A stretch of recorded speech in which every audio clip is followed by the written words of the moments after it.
कक्षा में प्रथम वर्ष के जो आधुनिक काव्य धारा है उस पर हम बातचीत करना चाह रहे हैं कि आधुनिक काल का जो शुरुआत है वह 1857 की क्रांति के साथ ही शुरू होता है। क्योंकि हमारा देश अंग्रेज़ों के गुलाम था, इस वजह से जो एक राष्ट्रीय आंदोलन चला, जो क्रांति चली 1857 की क्रांति, उसके बाद जनमानस में भी ये क्रांति जगी और साथ में इनको जगाने वाले साहित्यकारों के मन में भी राष्ट्रीय आंदोलन और राष्ट्रीय क्रांति जगी। इस दिशा में जो सामाजिक आंदोलन तो सभी लोग कर ही रहे थे, सभी सामाजिक नेता थे, और इनको आम जनता को जगाने के लिए विदेशियों से हमारे इस भारत को स्वतंत्र कराने के लिए इस आंदोलन में साहित्यकारों की बड़ी भूमिका है। आधुनिक काल के साहित्यकार चूँकि सभी लेखक भी थे और पत्रकार भी थे, और इसलिए ये सब जनमानस की भावनाओं को टटोल कर अपने साहित्य में पिरोते थे।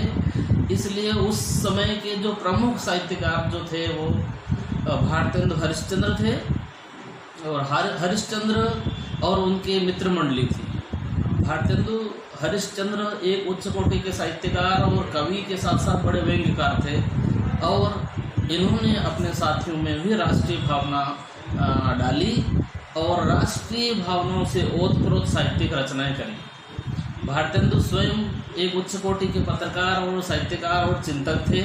इन्होंने कवि वचन सुधा और हरिश्चंद्र मैगजीन 2 नाम से पत्रिका निकाली, उसमें राष्ट्रीय विचारधाराओं से ओतप्रोत कविताओं का संपादन ये करते थे, और ऐसी रचना आती थी जो समाज को जगा सके। और इन्होंने सबसे बड़ी खास बात उस समय के साहित्यकारों की यह रही, क्योंकि वे पत्रकार थे, इस वजह से उस समय कोई भी उस समय के शासन के खिलाफ बोल नहीं सकता था, बोलने की पाबंदी थी। यदि कोई बोल जाता खुलकर तो उस प्रेस पर पाबंदी थी और उनके ऊपर कई तरह के दंडात्मक कार्रवाई होती थी। इसलिए उस समय की इन्होंने बड़ी बारीक शैली, जो हास्य व्यंगिक शैली, वो काम में ली। और भारतेंदु हरिश्चंद्र उस समय बड़े हास परिहास में अंग्रेज़ों को भी बड़े व्यंग्य में बात कहते थे, कि व्यंग्य में कहते, एक बात उन्होंने कही कि अंग्रेज राज सुख साज सजे सब भारी, पे धन विदेश चले जात यह अति ख्यारी। तो अंग्रेज़ों को लगा ये तो हमारी बड़ी प्रशंसा कर रहा है कि अंग्रेज़ों के राज में इस देश में सुख शांति है, आनंद मंगल है, कोई दिक्कत नहीं है, लेकिन इतना ही दुख है हमारे देश का सारा धन लूट करके ये विदेश लेकर जा रहे हैं, यही दुख की बात है, बाकी अंग्रेज़ों के राज में आनंद मंगल है। तो हमारे देशवासियों को, अंग्रेज़ों को लगा हमारी खुशामद कर रहा है, और हमारे देशवासियों को, राष्ट्रभक्तों को ये संदेश दिया है कि ये हमारा शोषण कर रहे हैं और हमारे देश की धन संपदा को लूट कर लेकर विदेश जाते हैं। ये सबसे बुरी बात है जो हमारे लिए आगे का भविष्य संकटमय होगा।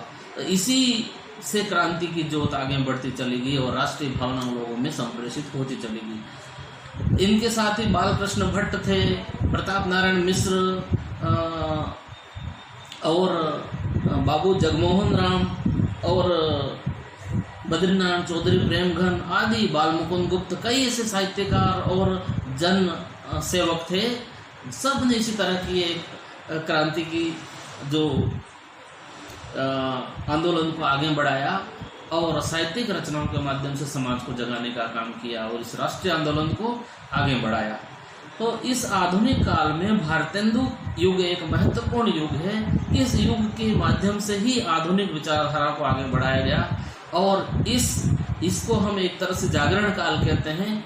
इस जागरण काल के बाद में दूसरा युग जो आता है आधुनिक काल का, द्विवेदी युग, जो महावीर प्रसाद द्विवेदी हुए, वो बहुत बड़े क्रांतिकारी और एक युग पुरुष हुए हैं। उन्होंने भी अपने साहित्यिक विधाओं के माध्यम से समाज को जगाने का काम किया है, और उस समय की बड़ी प्रसिद्ध पत्रिका एक सरस्वती पत्रिका का प्रकाशन हुआ, जिसमें पूरे देश की लोकप्रिय पत्रिका, ये नागरिक प्रचारणी सभा द्वारा काशी से ये प्रकाशित होती थी, और इस पत्रिका ने पूरे भारत में एक आंदोलन को, साहित्यिक आंदोलन को जन जन तक पहुंचाया। और उसी समय इन्हीं के काल में, भारतेंदु के बाद वाले जो काल में, द्विवेदी युग में अयोध्या सिंह उपाध्याय जो आधुनिक काल के महाकवि माने जाते हैं, और मैथिली शरण गुप्त आए हैं, उन्होंने भी राष्ट्रीय आंदोलन को लेकर भारत भारती और कई ऐसी राष्ट्रीय विचारधाराओं से और ओतप्रोत रचनाएं लिखी। और इनके बाद छायावादी युग आता है। छायावादी युग में भी जो ऐसे साहित्यकार हुए जो बड़ी बड़ी रचनाएं लिखी उन्होंने, जो 4 प्रमुख लोग माने जाते हैं, जयशंकर प्रसाद, रामधारी सिंह दिनकर, महादेव वर्मा और सुमित्रा नंदन पंत। इन लोगों ने एक कविता को वापस स्थूल से सूक्ष्म की तरफ ले गए और यहाँ तक कि लोक से लेकर परलोक तक इसको ले जाने का प्रयास किया। और निश्चित रूप से उस समय की उत्कृष्ट रचनाएं कामायनी है, राम की शक्ति पूजा, असाध्य वीणा, ऐसी रचनाएं आई है जो आज तक लोकप्रिय बनी हुई है। बाद में चल करके इन साहित्यकारों को भी लगा कि जो सूक्ष्म के प्रति जाना ठीक है, वो ईश्वर की खोज भी हो सकती है, लेकिन राष्ट्रीय आंदोलन को बल देने के लिए इन्होंने वापस राष्ट्रीय विचारधाराओं से ओतप्रोत रचनाएं इन्होंने भी लिखी। जयशंकर प्रसाद ने कई ऐसे ऐतिहासिक पृष्ठभूमि पर नाटक लिखे जो नाटकों के माध्यम से, उस साहित्य के माध्यम से इन्होंने राष्ट्रीय आंदोलन को आगे बढ़ाया। कि जैसे ऐतिहासिक पात्र हमारे स्कंदगुप्त है और ऐसे कई ऐतिहासिक चंद्रगुप्त है, उनके माध्यम से इन्होंने इस राष्ट्रीय आंदोलन को, उन पात्रों के माध्यम से संदेश दिया और राष्ट्रीय आंदोलन को आगे बढ़ाया।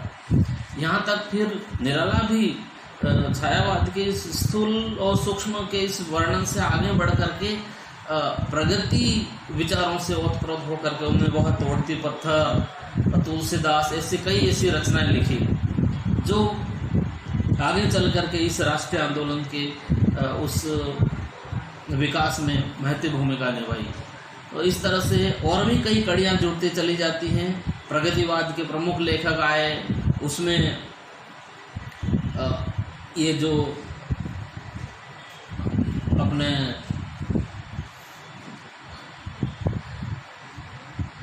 सुमित्रा नंदन पंत के साथ साथ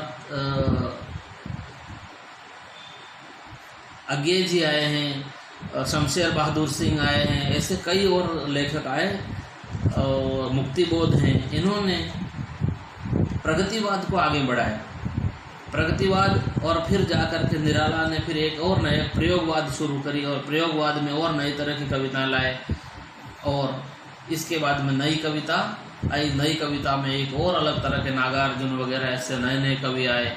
इन कवियों ने और भी राष्ट्रीय आंदोलन के उस आंदोलन को और आगे बढ़ाया।